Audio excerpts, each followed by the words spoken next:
నందేమో నాన్నకి సింహం నీ అమ్మకి వాహనమై ఉండలేదా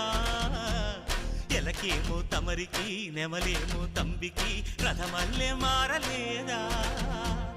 పలుజాతుల భిన్నత్వం కనిపిస్తున్నా కలిసుంటూ ఏకత్వం బోధిస్తున్నా ఎందుకు మాకి హింసావాదం ఎదిగేటందుకు అది ఆటంకం నేపరం నాకు సోదర భావం మార్పులు మాలో కలిగేలా ఇవ్వు భరోసా గం గణపతి గం గణపతి గం గణపతి జై జై గణేశ జై కొడత గణేశ జయములిప్పు బొజ్జ గణేశ హై హై గణేశ అడిగేస్తా గణేశ అభయమిప్పు బుజ్జి గణేశ